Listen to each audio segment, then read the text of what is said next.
maybe, to settle our mind and body.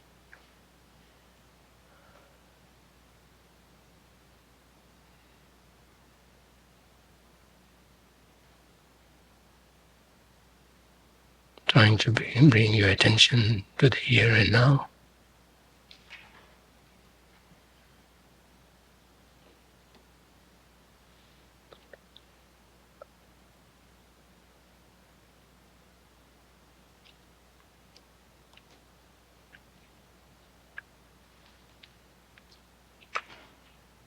By fully being in sync with your body sensations and the mental states. And then within that, try to calm the mind, calm the body wherever it needs attention. Thereby slowly, gradually bringing the mind and body in sync. Bringing a sense of ease, presence, some clarity and attention to the mind, in focusing on whatever happens to be the object you are relying on or resorting to bring the mind in the present moment.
Again, shortly we'll be saying this homage to Shakyamuni Buddha. This very special homage to Shakyamuni Buddha. The very opening lines are common with Theravada and Mahayana. Only when it goes into details, there are differences in this particular sutra from which it is drawn from. So it's very unique in being very common. So before we say these lines and try to mold our mind along the spirit of these opening lines as well as the following stanzas, we take time here in imagining the merit field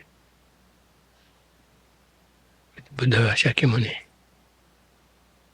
in the center, flanked by his disciples from all traditions of Buddhism.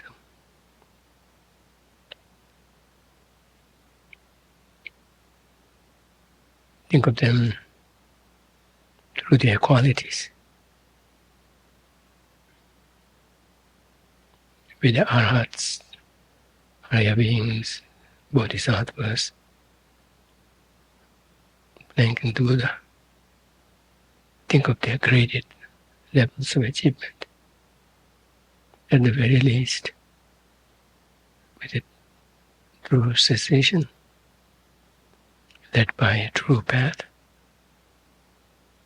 how that secures their condition, at least in the corresponding way, from being afflicted by the distorted emotions and distorted perspectives, and thereby freeing them from the resultant karma, and thus from the suffering it would have otherwise entailed. And then think of arhats, Arya beings,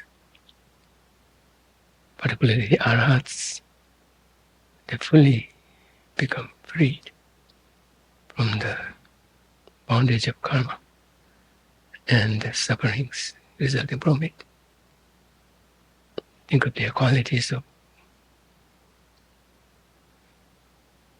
what took them to reach that state. How many sacrifices, how many discipline, how much moral, other practices it took. And likewise of the bodhisattvas and bodhisattvas in the Arya level and beyond.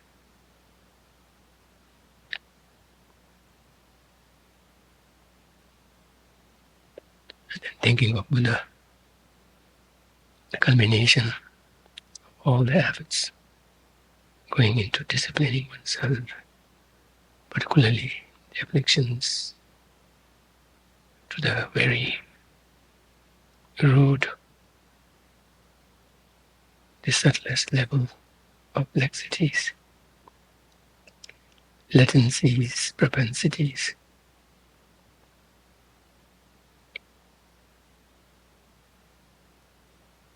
Together with the practice of the 6 paramitas, culminating in the consummate state of awakening.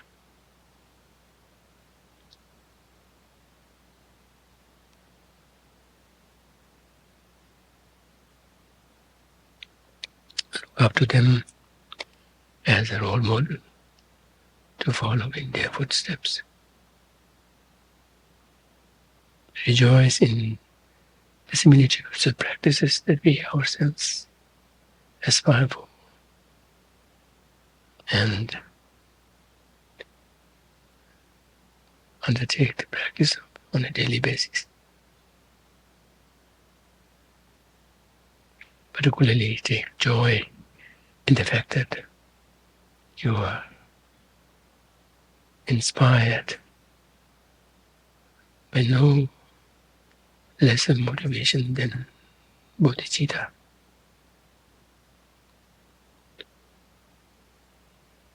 For the sake of all sentient beings.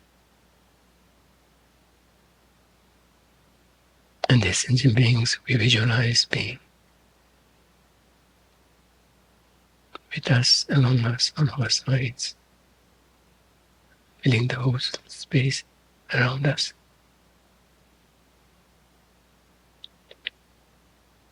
Think of the basic commonality we share with them, our aspiration for happiness, freedom from suffering. Yet how we also share in the confusion in how to go about pursuing the rightful aspiration for happiness and freedom from suffering. Empathize with them.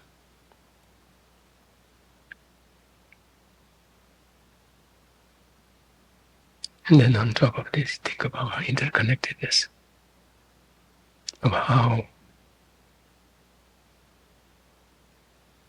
each one of us thoroughly, entirely depend on others, irrespective of whether we know them or not, irrespective of whether they are in human forms or other forms, irrespective of whether they are already gone past or are here to come or they are contemporaries with us.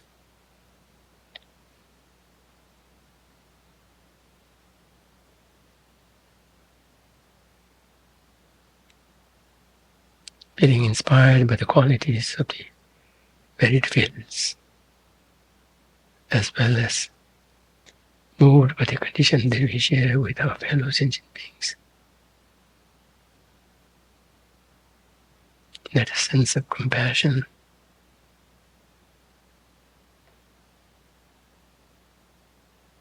empathy, grow towards fellow sentient beings, as well as let it be complemented by a sense of inspiration.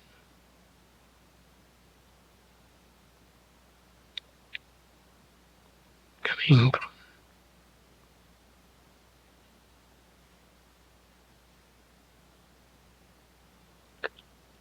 our reflection on the qualities, the paths, the journey that the merit fields have taken and will take.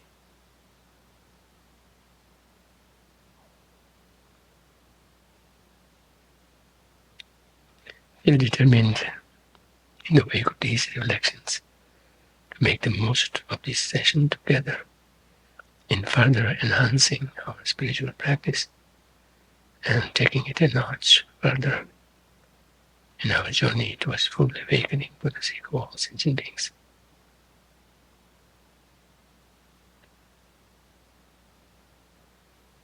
With these cultivations in the background, let's now join together in saying the homage to Shakyamuni Buddha.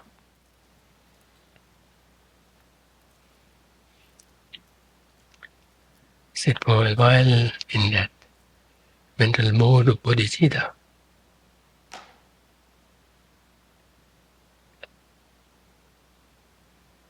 Founded on a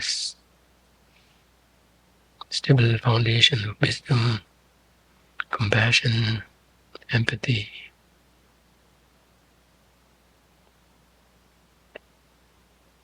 as well as inspirations drawn from the examples, the merit fields.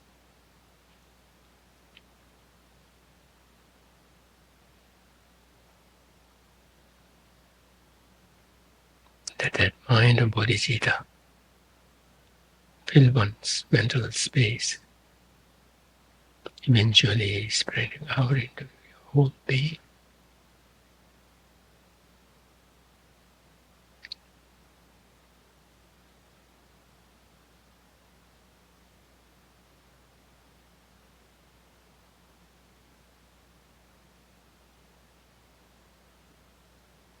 So that every cell of your being, of your body,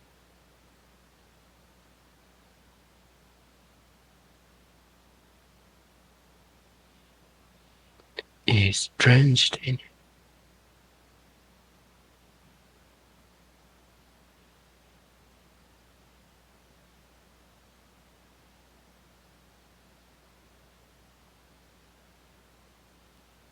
Is motivated by it, activated by it.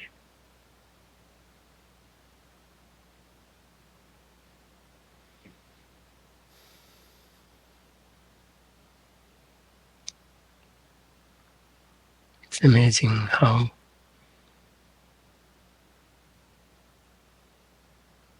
generating bodhicitta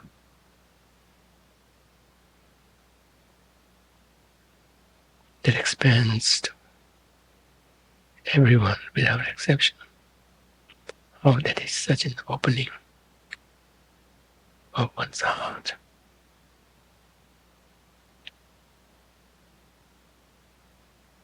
All the sentient beings, founded on a very solid foundation of acknowledging the reality that we share with each and everyone.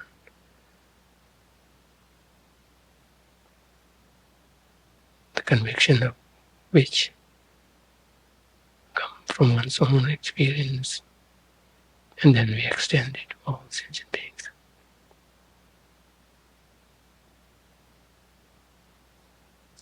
At the same time, the hope, the inspiration,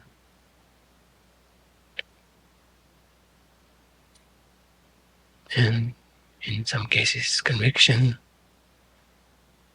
in the possibility of change, transformation, for the better.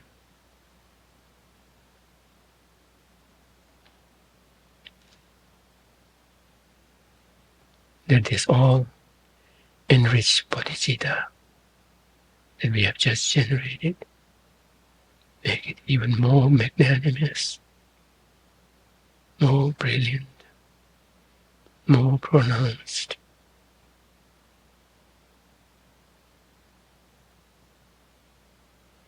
more enriched.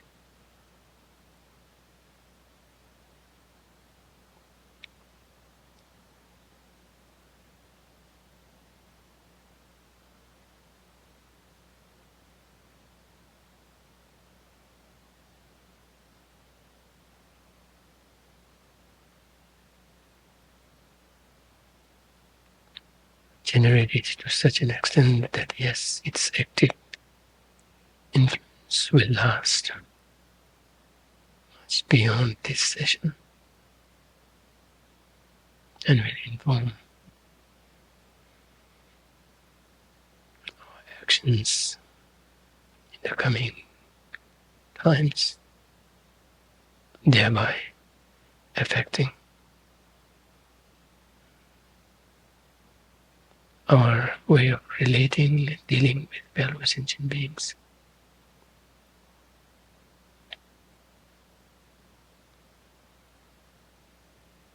How in the course of doing so,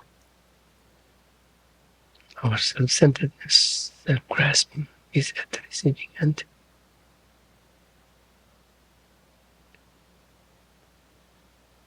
Of being exposed, of being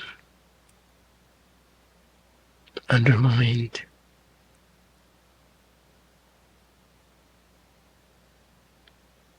eventually showing the way to the door, out of ourselves, out of everywhere.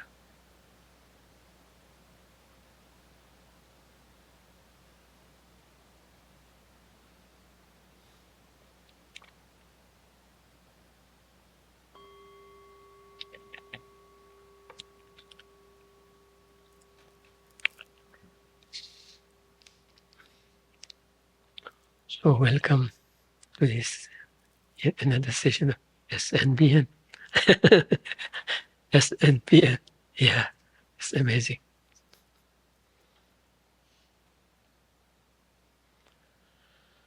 Okay, so last time we were dealing with the reflection number.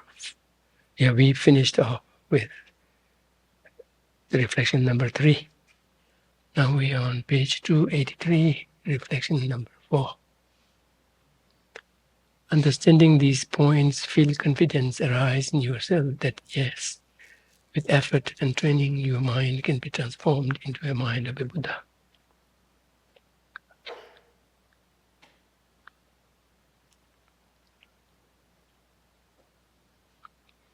Of course, to a certain extent, in this very lifetime, with whatever efforts we have made, we see, we're witness to the possibility of transforming the mind. That's for sure. It's a matter of whether or not we make effort in that direction. Just as with every compounded phenomena, mind too is no exception to change when efforts are made for it to change. We remember the statement by the Kadam master Chekawa. This mind of ourselves which is defiled, this mind of ourselves with defilements, has only one good quality. In however way you train, it will just follow it. So that's, to a certain extent, we all are witness to it. And from our own efforts, from our own efforts, starting with interest, starting with kind of a curiosity, growing into an interest, followed by making efforts.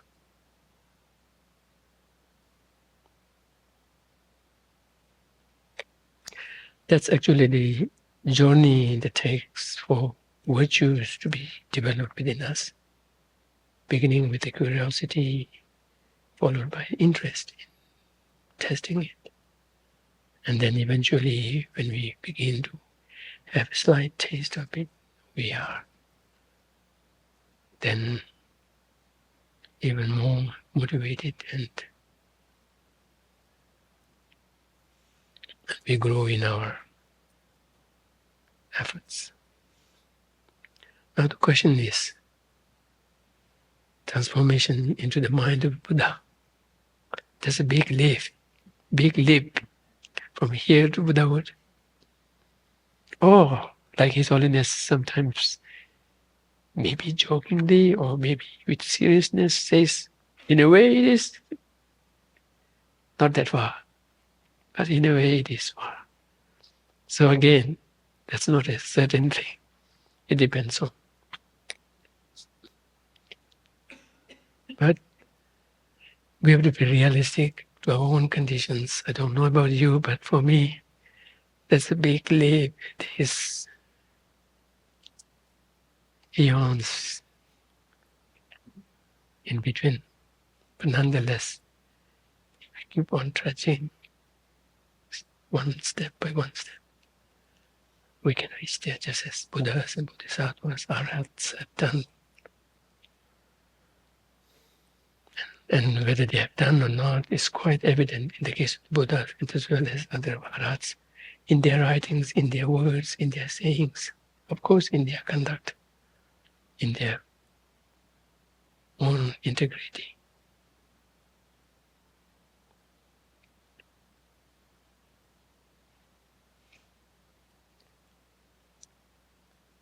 One way to ensure that what it rests on is making sure that we follow our present human rebirth with another as fortunate and endowed human rebirth. I kind of somehow prefer human rebirth than God celestial rebirth. Somehow I don't want to take that chance. One could be well off and then be completely lost, distracted.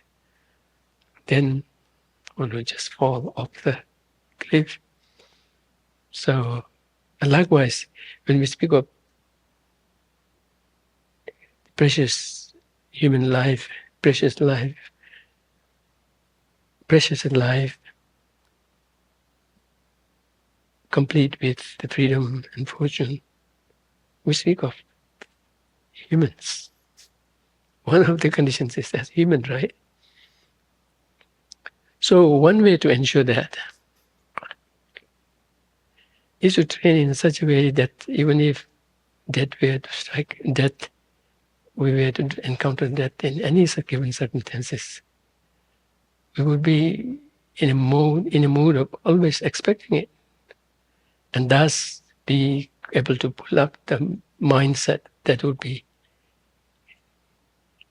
beneficial, and that would be the right mindset to bring in there. His Holiness the Dalai Lama very often shares the practices of past masters. There was one, I don't recall their name exactly. He, along with his disciple, would always prepare to be dead by the next morning. So every day when they go to sleep, they will go to sleep with as if they were going to die and not be awake, alive next day.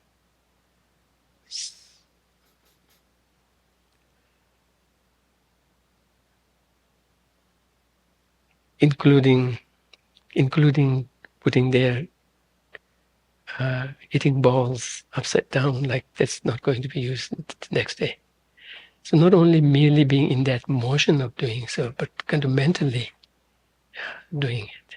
And in a way, it could happen anytime. When we look around,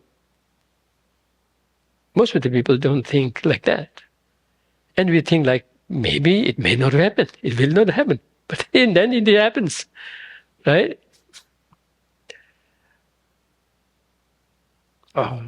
Just in front of our eyes, we have seen how many people just didn't make to the New Year. Many died on the New Year Eve.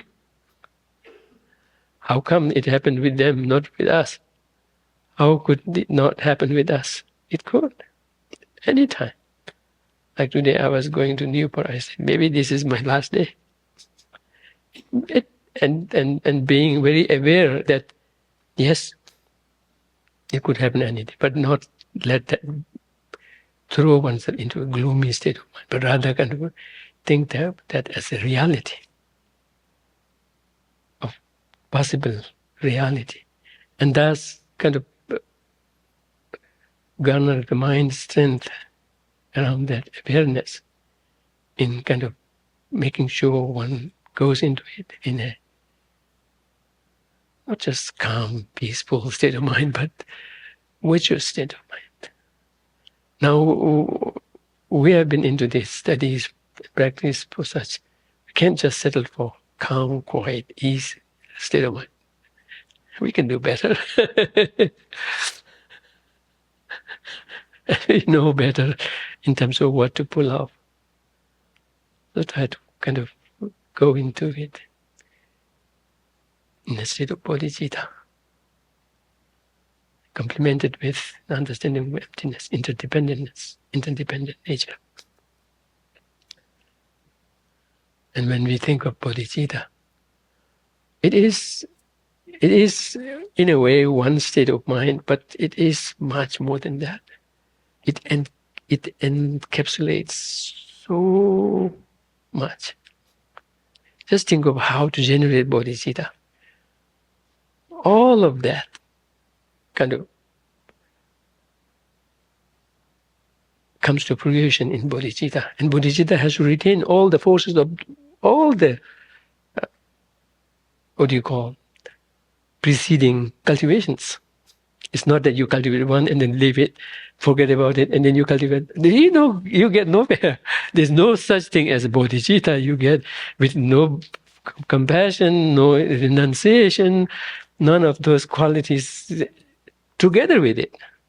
So not only they precede in cultivation, but you kind of maintain them, and you kind of even strengthen them. And then on the basis of, while retaining them, then you develop bodhicitta. Then bodhicitta will be bodhicitta.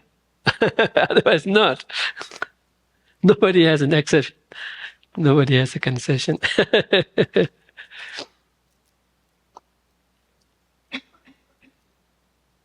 So that way, one step at a time. I mean, and that for that to happen in a almost natural way, it would be to train in it all the time. I don't know about you. One thing that's challenging is we make these aspirations, but in terms of pulling it off in actual life, it's like, yes, when we were doing it, it was there, but then the whole day has passed when you have not even had it close to you.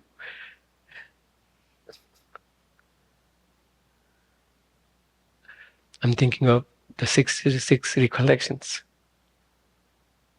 How wonderful it would be to have all those recollections. Every time we do anything, they will touch it in such a way that it would really transform the quality of the work. We'll be doing it with joy of serving others, all of those, and being also mindful of the qualities of the Buddha, and also his hardships on the path. We call it chakavechupa. Chakavechupa. How to call it? The sacrifices that he made, the hardships that he undertook while pursuing this aspiration of bodhicitta to become fully awakened. It didn't come out that easily. So when we recall Buddha, Dharma, Sangha, the practice of generosity, that of morality, and that of Dharma friend, Dharma supporter. I mean, it's but natural to be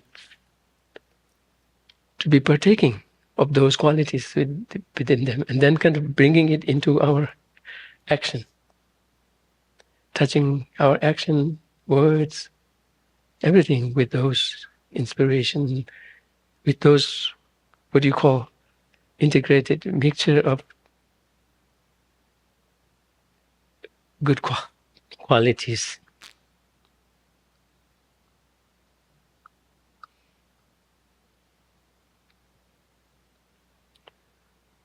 So for a while we have to put up with this effort. Then eventually when we make to the Arya state of being, then yes, we can heave a sigh of relief a little bit. At least now the foot will be on a very strong foundation, never slipping back. Every step will be going forward, not backward. That's how then pushing through becomes a little easier.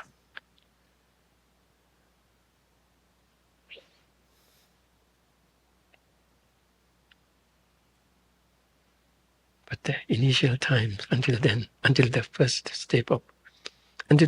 taste of actual true cessation and true path, until then we have to just take resort for whatever comes along, be that faith, belief, hope, all of those kind of, let them all kind of come together in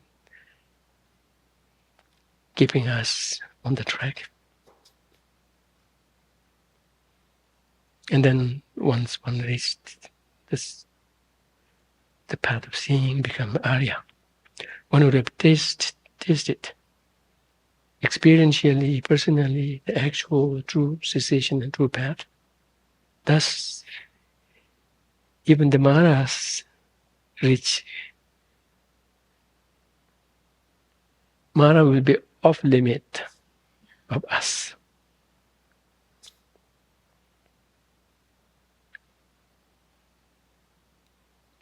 Yeah, that's very.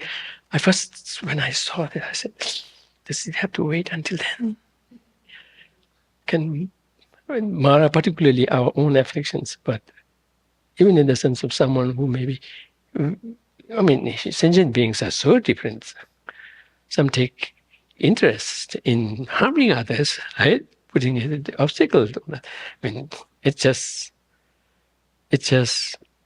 being sentient. We're so complicated beings. So when I first saw that, I said, does it take that long to be off limits from the Mara, right? But then at the same time, this practical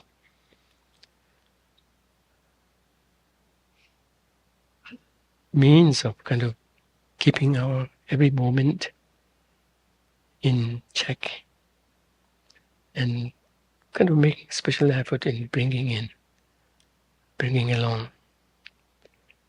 bodhicitta and other practices as much as possible live into our every step. Makes it feel like, yes, things can move forward,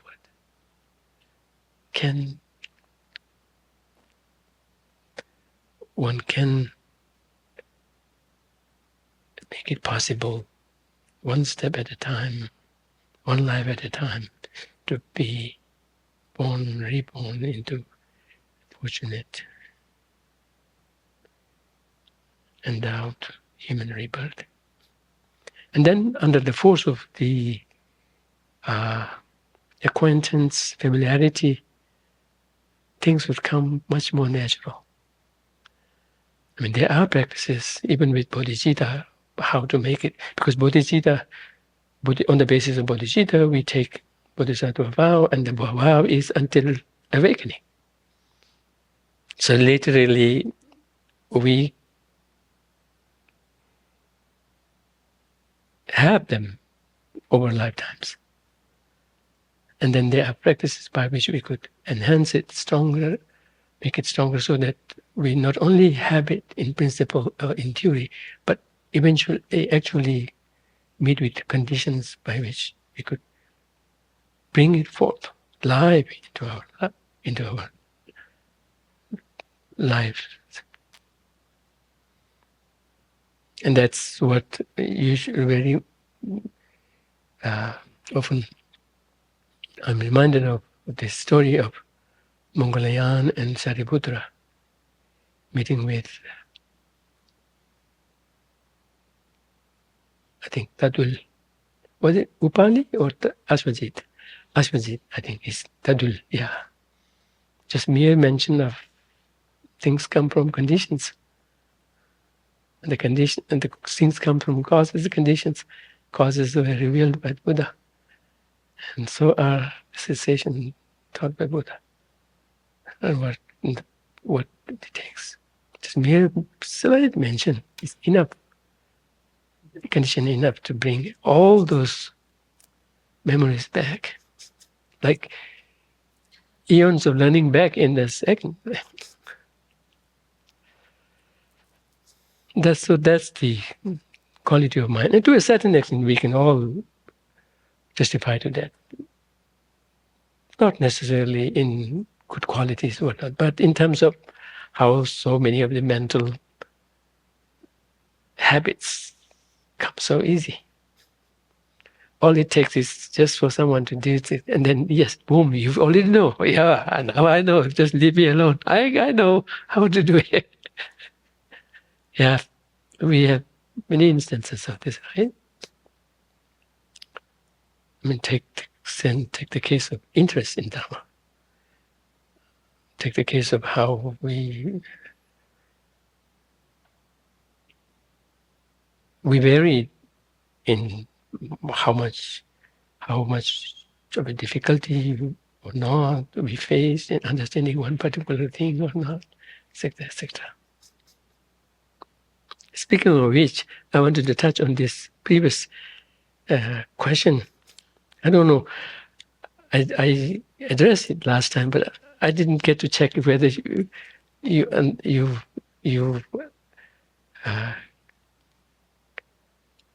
whether it got across well or not. Because I'm speaking of this from my own example, from myself.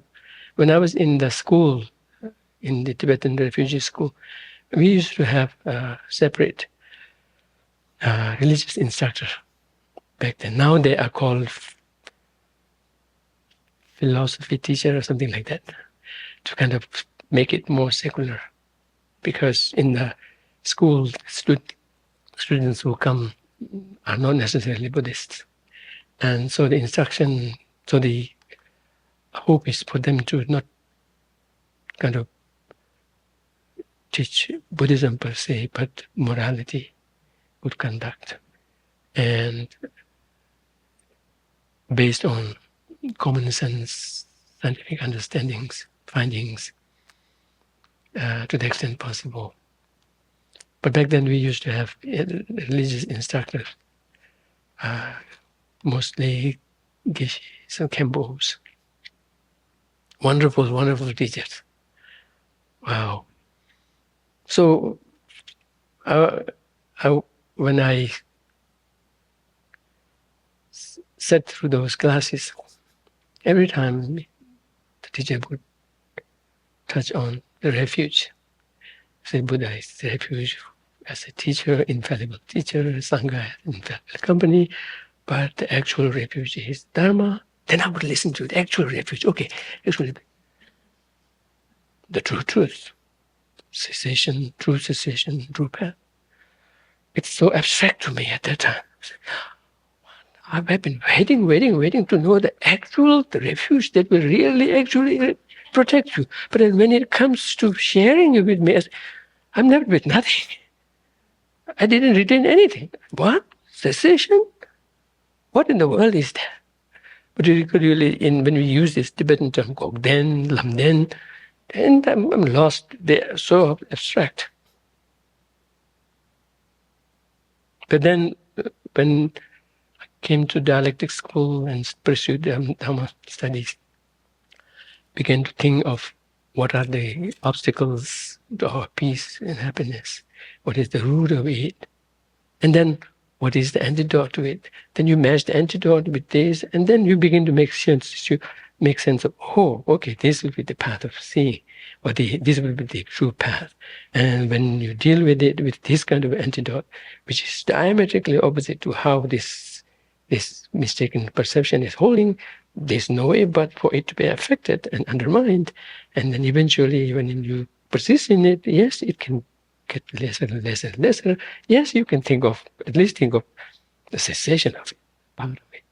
Oh, okay, finally. Okay, now Gokten, Lamden is no abstract thing. But I used to struggle with that. I was, wait. And then when Gela is kind of giving me, and I thought I have it in my hand, there was nothing left, nothing in that. Because I didn't understand it. So, yeah. So when this purity, true purity, freeing from attachment, I did touch on it by saying purity here is one. Purity here is a cessation. And at the very least, that would be the cessation attained at the path of seeing. And because of that cessation, it's corresponding to that level of cessation, the corresponding, the respective afflictions, including attachment, we would have been freed from them. So it's not just a mere casual freedom as we talk of, but rather a real, true freedom, which you're not going to lose at all now. So I wanted to touch on that because it brought back my memories of being in school, and particularly I said, how would I understand Golam Jitembani, the true truth, the last two truths. Yeah. But nonetheless, there was some interest in there, and people were very different in either taking interest in the Dharma class or not. Some would be so enthused, some would be not that enthused. And then the teacher we had was so wonderful. It almost seemed like he had this, what we call mijepe tengenzi, concentration of not forgetting. Right? The concentration of not forgetting. It's almost like he has this concentration. I'll be able to recall and quote from every text. And he'll be the same year after year after year, even getting better. So wonderful. Yeah, it was. He wasn't even Geshe. We found it out. Only now that we became Geshe, we know what it involves. We found it out that he wasn't Geshe. He was preparing for it after having been so many years in the schools, preparing for his formal, not that he was not qualified, he was already qualified, more than that. It was very clear. Because of that, we thought he must be a Geshe, but he wasn't.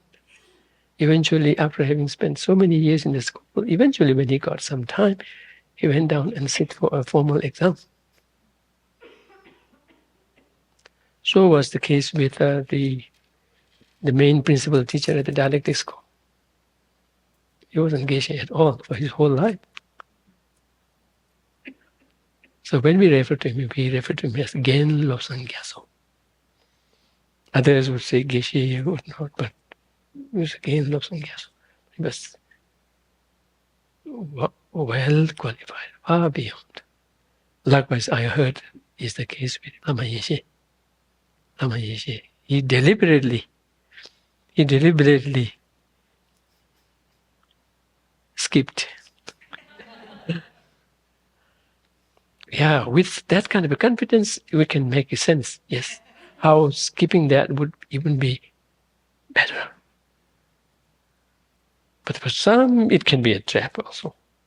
Because having done that, now I have a considered thought that I have done it, not many others do it. I have to be very, very, very careful. But he stood very steadfast in that and then perfectly enjoyed it.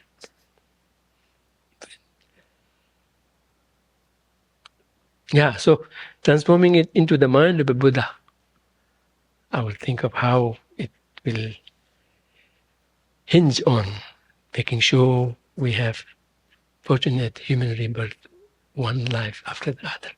That's crucial. Otherwise, we will be making 2 steps forward, 4 steps back.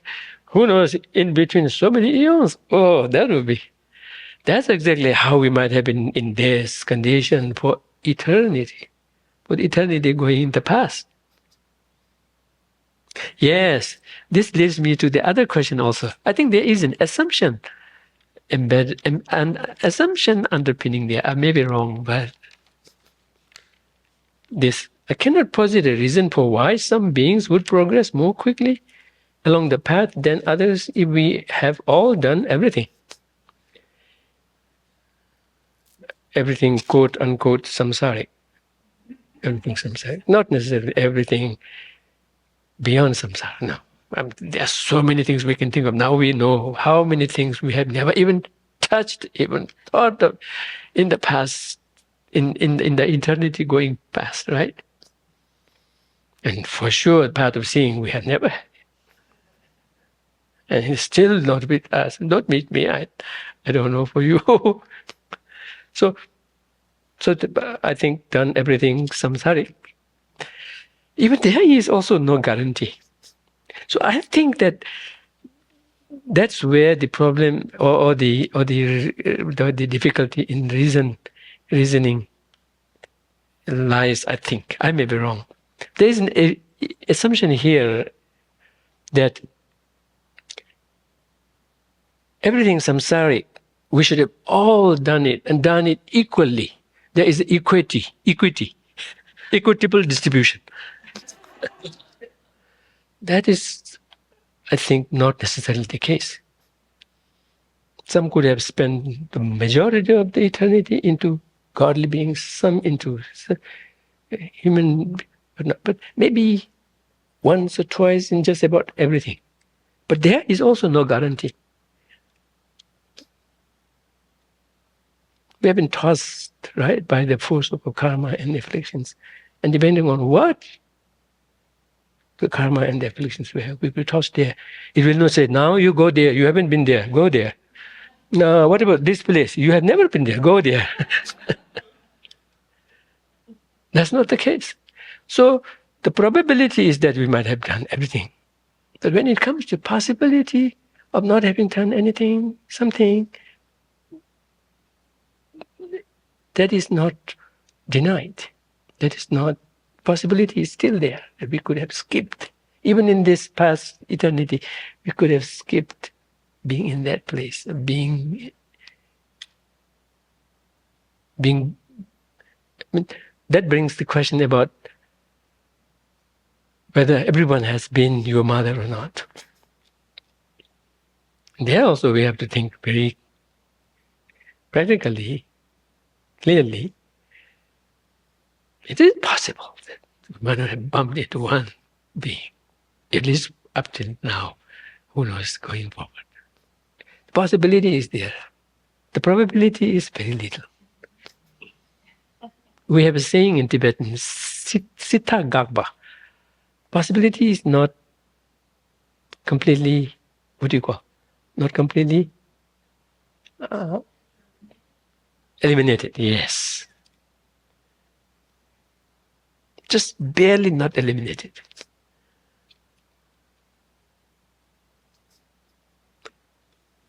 So, because how we are born in the samsara, what we have gone through, is all dependent on our karma, our afflictions, our karma. And that too, what ripens at the time of death. In terms of taking birth, that's the crucial timing. Likewise with other situations. So if we take just the case of being reborn into particular realm or particular being, it all depends on that condition, not on the basis of whether you have been there or not. Or there we cannot speak of equitable distribution. If we expect equitable distribution, then everyone should be equitably performing the dharma and everything equally. That would make us mechanical, right? Almost mechanical. That's not the case. That's the reason why our intention, choice, is very crucial.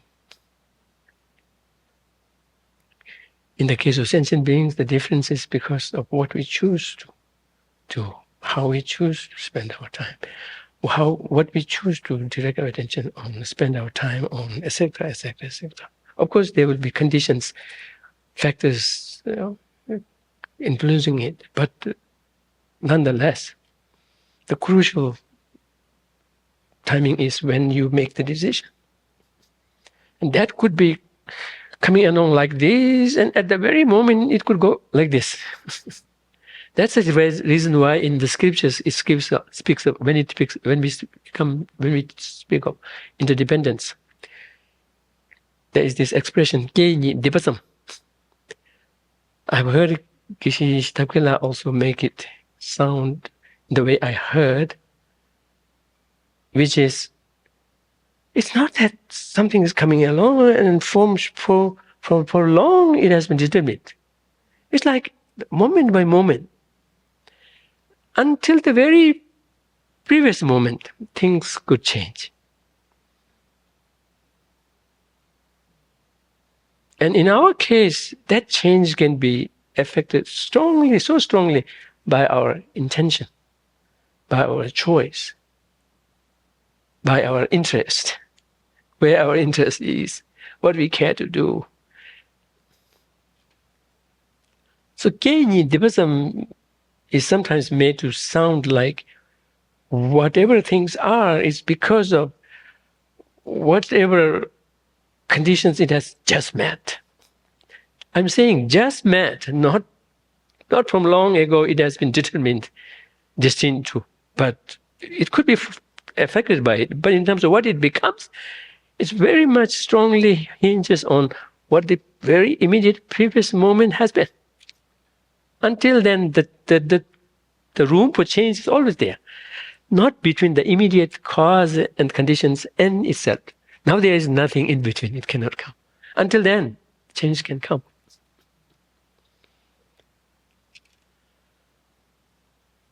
So that's what I think. Yeah, we cannot think of equitable distribution here. So it is not that the Buddhas must have some special qualities. Buddhas weren't Buddhas at all, right? We may say sometimes they are lucky, whatnot. But that's just using a common term in a contextual sense. But what it is how they changed, how they chose themselves to behave, and chose themselves to pursue the decision and the intention.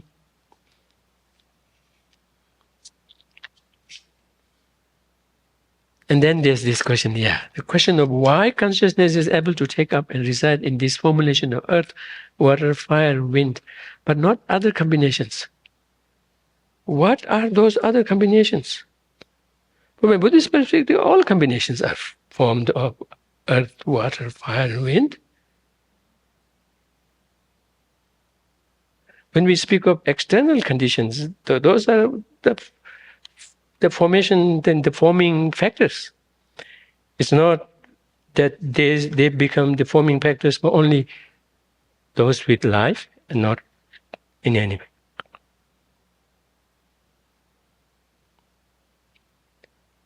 When we speak of, when we bring in, and on top of all this, earth, water, fire, wind, we can bring in space on top. Even then also it would be something that all animated and inanimated things will be sharing.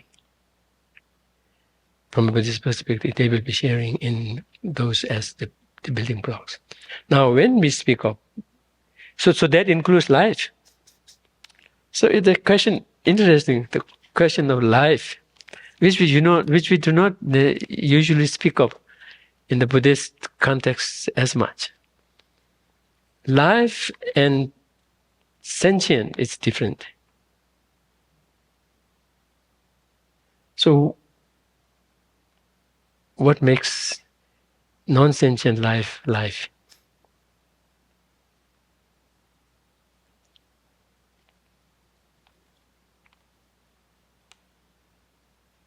In the scriptures, when it comes to defining life, it's quite tricky. I still have difficulty conveying that line in Abhidhamma Kosh, which says "Sok ni tse." Sok is tse. Okay, first you have to understand. Sok is tse. What is tse? Tse usually we mean lifespan. So now let's call it life, vital life force. So then what about Sok? Sok is life. Life is a vital force. Maybe it will work. That which serves as the basis for warmth or consciousness. Not even necessarily says life is the vital force which serves as the basis for warmth as opposed to moisture and consciousness. So in a way, for the living beings, life is a must for a consciousness to reside in it, in that physical body. Whereas in the case of non-sentient life, which is also spoken of in the scriptures, I recall very clearly a reference to that in Vinaya, in I think Shakya Prabha's Vinaya Sutra. By the way, Vinaya Sutra is written in non-prose, verse. I mean, I cannot say non-verse, non-prose, right? But it's definitely not like that. It's then, but still not metric, in metric, and not stanza. So it could be this long, this long, this long, this long, but in bits and bits. So I don't think that is prose, nor is it metrical verse form. So there it speaks of certain weeds, certain plants, of which the life depends on water. When it's taken out of the water, it dies. When it is put in the water, it has life. So it speaks of that in relation to plant. So definitely not a sentient being, but it speaks of life, depending. So, yeah. So the formulation of earth, water, fire, and wind, but not other combinations, I cannot think of other combinations which are not formulation of earth, water, fire, and wind. Plus, I can even add one to it, plus space. Now leave out consciousness. Now within that thing, combination, it can be divided into one with the life, other with another no life. So usually I speak of organic, non-organic, within organic, living and non-living, within living, sentient and non-sentient. Right? But in all of these, the bodily constitutions, the bodily aspect, component of it would be formulated by earth, water, fire, wind, plus space.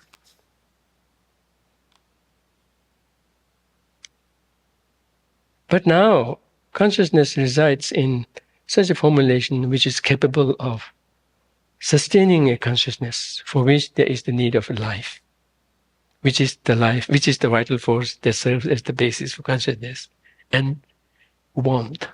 So when it says warmth, I think it is referring to things like non-sentient life. But it would be too simplistic to think of what is called as warm as such. But nonetheless, it is pointing to something extra needed in such a formation to become life. And on top of that, to become sentient, it has to have the consciousness. So,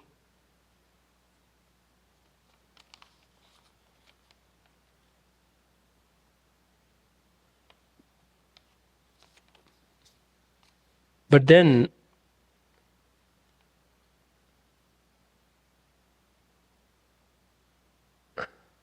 yeah, we already touched on this. But then the question of why consciousness takes up temporary residence in those is driven by karma. Because of our actions, we are subject to undergo this resultant states of suffering or pleasure or whatnot. And it would only make sense for it to be in a being, or in a body that's capable of undergoing that. Okay. Finally. So now, that part about transformed into the mind of a Buddha, that's the big leap there. So that needs to be seen clearly, and kind of think of what it would look like in my own case of making sure that that connection is maintained. And to a great extent, it will depend on how one dies. And that could happen any time. So that means have to be fully alert and prepared.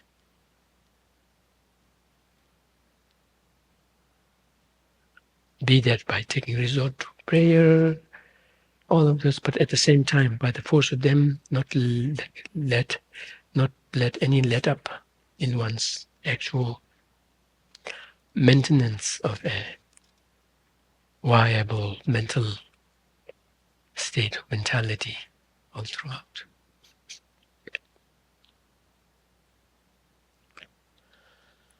Okay, so now we move on to the next section under the title of Afflictive Mental States and the Nature of the Mind. One moment of an affliction, such as anger, has two facets: the clarity and cognizance of the primary consciousness, and the mental factor of anger that pollutes it. Why we put anger in the mental factor aspect is because it is a mental factor, never a mind. Anger is never a mind. So that's the reason. And what we usually call mind is being substituted here with primary consciousness, which is a better way of calling it. So anger has two facets, the clarity and cognitions of the primary consciousness, not saying that the anger itself is primary consciousness, but it has two facets. Facet in the sense that these mental factors, together with their respective mental primary consciousness, they are so linked together,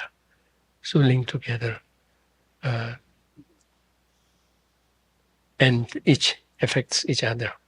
They share in what we call the what do you call Chungden Nabanga, concomitant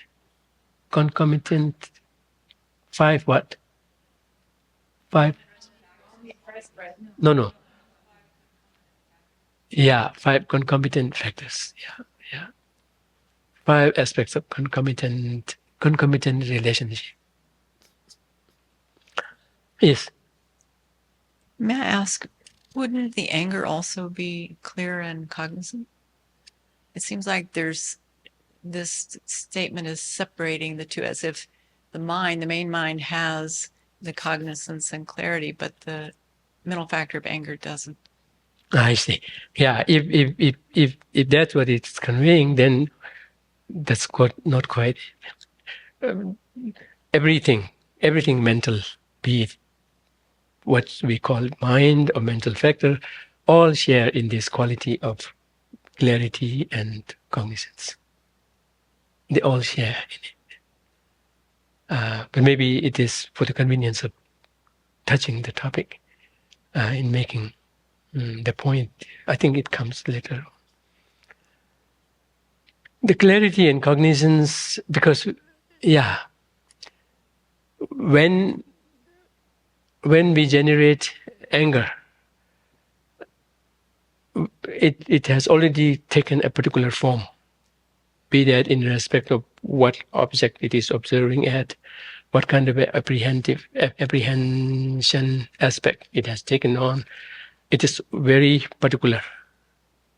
But what that particularity takes form on is its very basic, clear and cognizant nature.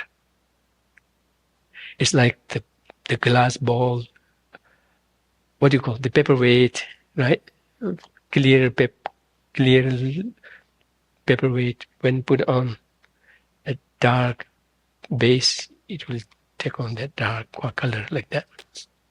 So when it's put on a dark color, that's like a particular mental factor or a particular mindset. But when it's taken off of it, it's the clear and cognizant nature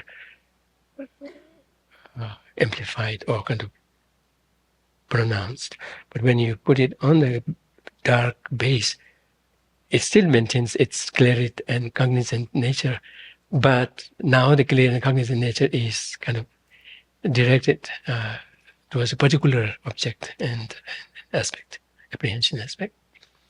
When a mind of anger is manifest, again, when we say mind of anger, it is, I mean, technically it is problematic, but when we not make that stern distinction between mind and mental factor, etc., then we may speak when a mind of anger is manifest, which means when anger is manifest, or when primary consciousness with anger is manifest, like that. In which case, say, in the case of these mental factors, so-called mental factors, it's that they all go together. No, not all of them, but they go in different groups. They go in different groups, like the group of 6. The group of notoriety. And a group of, who knows, 17, 18. So when they go in groups, one of them takes over, influences everyone. So much so that now it looks like the entire body is that one. In terms of behavior, in terms of apprehension, what direction, all of that, including the mind. It's not that the mind gets to always boss over any group. It could be any one of the mental factors taking over. So, as much as we speak of each mental factor having a distinct function, quality, whatnot, definition, whatnot, it's not that when they are there, even manifest, they get to express it. It's like a gene, unexpressed gene. when some other gene takes over and supersedes it, others do not get to express it. Mm-hmm. So likewise, when we have compassion is always a mental factor. Now don't ask me why, okay? Why is bodhicitta always mind? Why is compassion always a mental factor? You didn't hear this question, don't ask me, okay?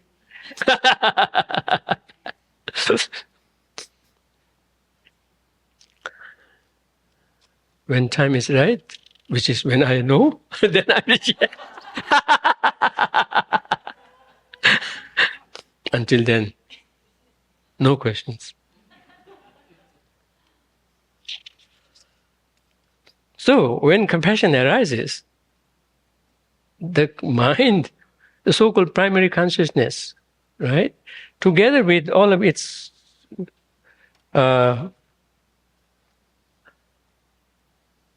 accompanying mental factors, they are all, changed with compassion. So much so that its object, the apprehension aspect, all of them would be similar to compassion. So now the question is, why isn't it compassion? Don't ask that question, okay? Okay, anyway, so depending on which happens to be very strong. But in all of these cases, it's only the mental factors that gets to be the deciding factor. In all of these particular mental modes, it's the mental factors that get to determine. Now, when we are in a deliberate state of calm, quiet, deliberately keeping away all thoughts, whatnot, and bringing ourselves in a state of vacuum, in a sense of no content, etc., then maybe mind finally gets to boss over it and express, with all the rest kind of just not caring to take over. But whenever a particular mindset is generated, it's always the mental factors. Even in the case of bodhicitta, it's accompanying dumpa. Dumpa is aspiration. It is accompanying dumpa. We speak of two aspirations associated with bodhicitta, one preceding it, the other accompanying it. So it's the accompanying aspiration that decides bodhicitta to be bodhicitta, and let everything else in the company also take on the same form, same shape.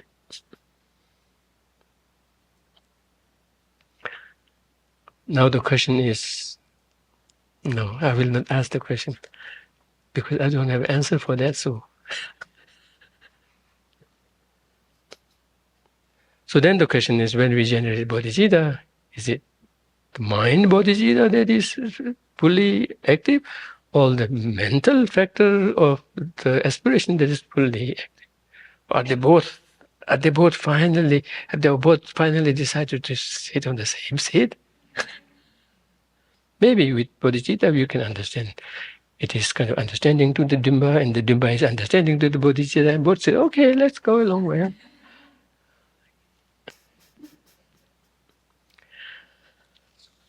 Okay, so when mind of anger is manifest, these two cannot be separated. Of course, that's very much similar to the glass the paperweight.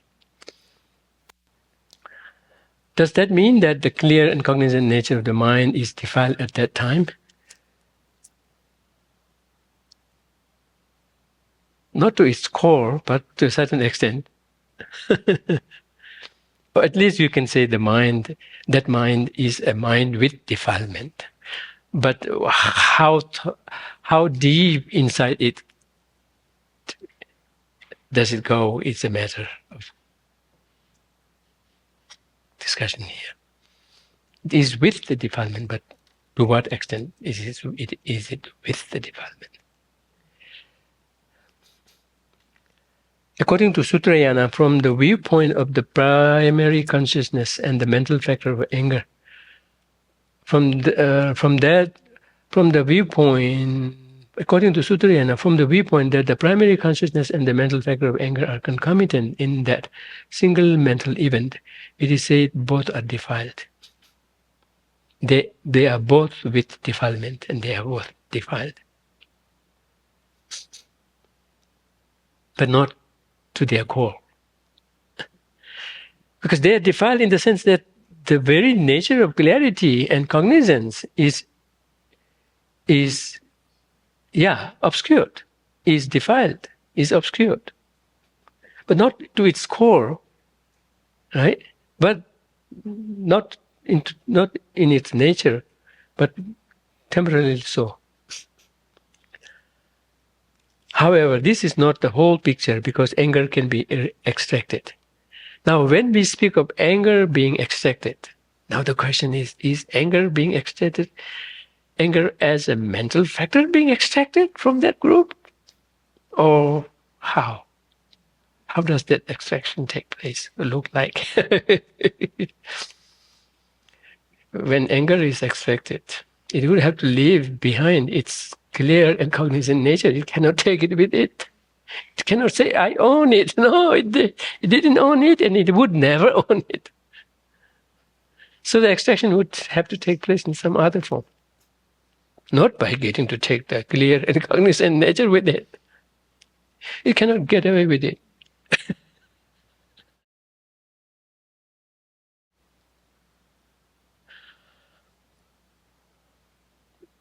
When it is counteracted, the clear and cognizant consciousness remains. Yeah, when it is counteracted, the clear and cognizant consciousness remains. Particularly in Chittamatra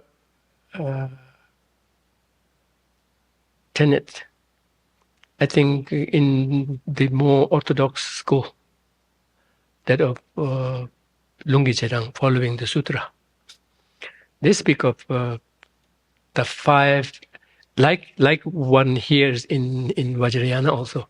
They speak of the five Buddha wisdoms being at our sentient being level afflictions. And when afflictions are counteracted, right? When the afflictions are counteracted, the types of affliction, the what you call the typical aspect of it, say anger, generating anger, the typical aspect of it, the similitude aspect of it, will be left behind, but not its substantial nature.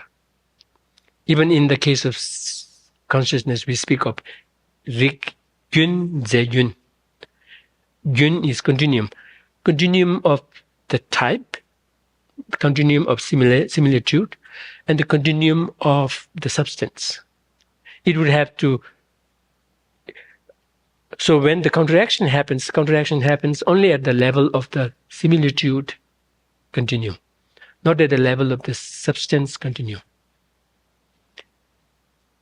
Which is to say that the substance, in this case, it would be the clear and cognizant aspect of it, would continue even into Buddha's wisdom. But for that to happen, it would have to shed its anger, similitude aspect. and which works perfectly because the antidotes are not necessarily against the clear and cognizant nature. They are against the anger aspect of it. So that's the way to extract it. So when it is counteracted, the clear and cognizant consciousness remains. This consciousness is not, but then at the same time we have to know that until cessation of one kind or the other, a true cessation of one level or the other happens, afflictions, that particular affliction would have to be present all throughout, either in a manifest form or in a potential form. It's not that nothing is left, nothing is left on our mental state, and that anger, all of those are only in the manifest form, and they keep switching the manifest form into neutral, virtuous, non-virtuous, etc., etc., with nothing being left on the mental stream. Rather, the propensity, the paksha, the instinct of it would be left. So counteracting would have to be counteracting in the sense of generating or giving rise to a cessation, would have to go deeper beyond the surface manifest form nature, but eventually in the case of cessation, to its root, in the case of Buddhahood, to its very even subtlest traces. So to that extent, the extraction takes place thoroughly, but in none of those cases, the clear cognizant nature is ever affected.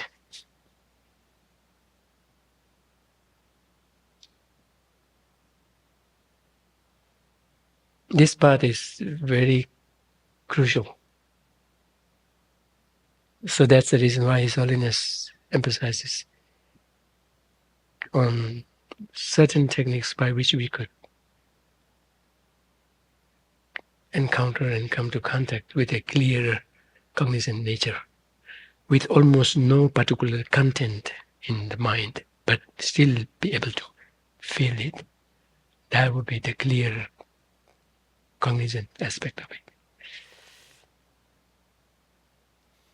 And that it has no severance at all. At its very subtlest level would be the clear light mind, and that would have never ever severed ever before, and will neither do that. So that's why one clue to that is to think of how when we are born until we die, we are not left with no consciousness. So I'm making this, putting forth this proposition.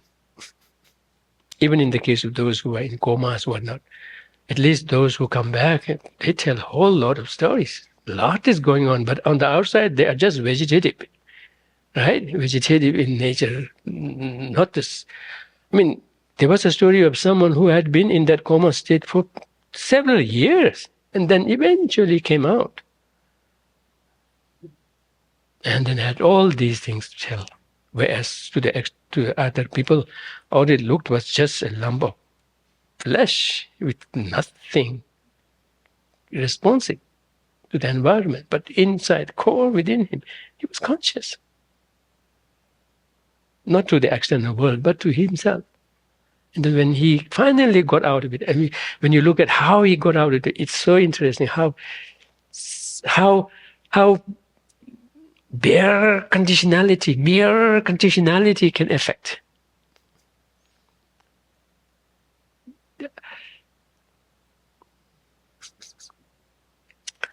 Okay, I think. Pardon? Pardon? Pardon? What's the mere conditionality? I see. it was someone playing a music or the sun rays hitting something. Somehow that coincided with his becoming more and more visibly irresponsive. Mere conditionality. Now here we have to think of what is this in physics? Entanglement, quantum entanglement. Here we have to, if we have hard time thinking about it, we have to think of quantum entanglement. Pardon? Yeah, clear as about. I mean, actually, some university in Norway did some research. Yeah, I'll come up with it. I'll come out. So somebody did send me the article. It sounded very convincing in how they proved that affecting one was affecting the other. In facing, you just deal with this, and that automatically changes. It's just a relationship between far up to particles. How in the world could that happen? Oh, okay. You want to go on? Okay, that's fine. Yes, please. Yeah, please. And anyone who has questions, not aside from those I already questioned. Okay. Yes, please. So Geshe, this is, yeah, there's a woman who was in a vegetative state for, I think, a huge chunk of her life, many, many years. And what she could visibly do was move her eyes, kind of moan sometimes, and then make body movements. And there was this huge debate, should like, we cut her life off or, you know. And then this one Lama teacher, Rinpoche, looked at her and simply looked at her and said, "Oh, that consciousness just left the body a long time ago." Is that possible that she could just be this animate corpse, basically, like? But still showing. Still like moaning or like moving her eyes. Yeah, I don't think consciousness has left. Pardon? She was on life support. I see. Then you have to see how she behaves once you take it off. But with the life support, it doesn't guarantee either way. Yeah, but this other story, I have to dig it up. When I came here, I thought I wouldn't need all of this, so I not only physically but mentally. But now I think I need to select some of them. Yes. Yeah, this one was not even showing any responses, not at all. They would have to just bring to somewhere and then take somewhere, and for years. I think, what was it called? Was it the first ever program on the NPR, new program called Insignilia or Invisigni, something. There's an NPR program called, the name is, now I better, yeah, they still run that program, but it was the first program they aired on that new program. I always had my radio tuned on to NPR. By the way, I left it there. My nephew was just waiting for me to let go of it. And when he saw the chance, he just grabbed it and said, "Uncle, this I want." Because it's a very good radio with the microphones attached. With one microphone there, with the long electric cord. Oh, the sound is so good. Yeah, so I would always have it tuned to NPR whenever cooking or whatever. Quote unquote cooking. I had to, but I used to make quite a good chai, but not as comparable to the chai that I get here. So credits to, and that's something I look forward to. I have attachment towards.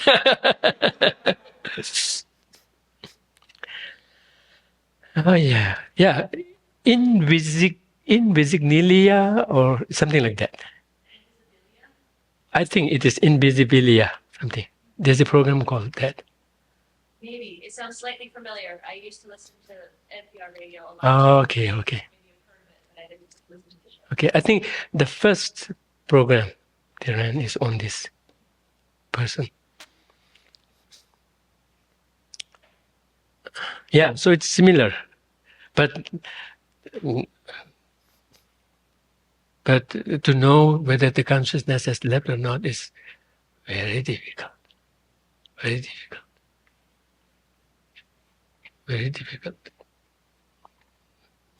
So if it is on a life support device, it may have left or not, who knows, but it will be very difficult to tell.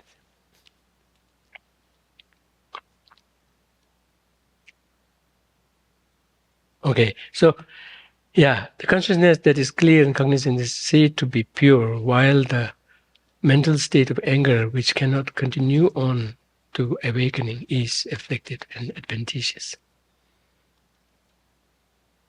When anger is active and manifest, we speak of what about the clear and cognizant nature of the anger? Is it anger or not? We say it is anger. In terms of being anger, it is. There's no question. But does it have to always remain anger? No. Almost speaking like there are two layers. Right? Almost speaking like the paperweight and the base. But in the reality, it is even not that. They're not two things. They're just one. But nonetheless, pardon? In the nature of anger rather than its anger. We use the word. Yeah, in the nature of anger, I'm using it in a, what is the expression? Not so literal way. In the nature, in the sense that it still has the same object, it shares with anger the object of observation, the object of apprehension. Like that. So it is anger. Yeah, it's very confusing for me to say it is anger. If I think of it as it is in the nature of anger, then I can separate the two. But if it is, it's like saying I am my body. I'm in the nature of my body, but I'm not my body. Very different, because we are speaking of anger, which is a mental thing, and also we are speaking in its relation to its clear and cognizant nature, which is also mental. So there we can speak in these terms, but not in the context of a being and a body, which in the first place is not one another. But here, in the case of anger is a mental factor, and that mental factor is clear and cognizant in its basic nature. When anger is manifest, its clear and cognizant nature itself is the anger. Other than that, there is no anger. Take that out, there will be no anger.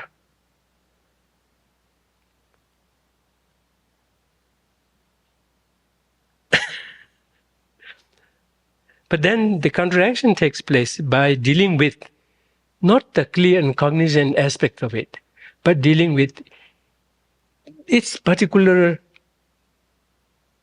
observant nature, its particular apprehension aspects, and deal with that, address that aspect. And that's how anger can be contracted. But there, the counteraction has not at all taken even a slight chip of the cognizant and the clear nature. So there's a slight difference, I think. More, yeah, more than that. Okay, you can say one entity, two, what's the expression? Two isolates, yeah. Isolates, it's almost something like a science term. Isotopes.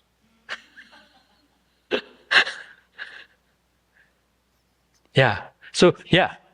Oh, yeah. One entity. Since we are able to speak of them separately, we can say they are two isolates, but of the one same entity. Yeah, that's slightly better, right?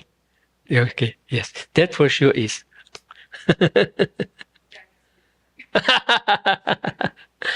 Okay. Can I just ask my question? Yeah. I'm trying to wait for next week, so it's about. No, it's fine. I mean, Let's try it next week. okay. Okay, so then I will leave it at there. The consciousness that is clear and cognizant is said to be pure, while the mental state of anger, which cannot continue on to awakening, is afflicted and adventitious.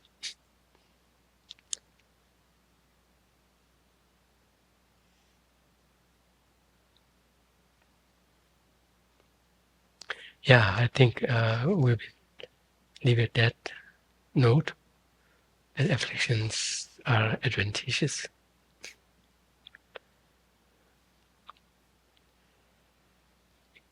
But it is important to think about this, reflect on this, and yeah, so long as it doesn't, what do you call, one doesn't lose the basic principle of it, then whatever approach or way of looking at it works with oneself, that's okay. But so long as it doesn't take for dealing with anger while dealing with anger for its clear and cognizant nature to be in any way made to lose any aspect of it. Yeah, okay, so that's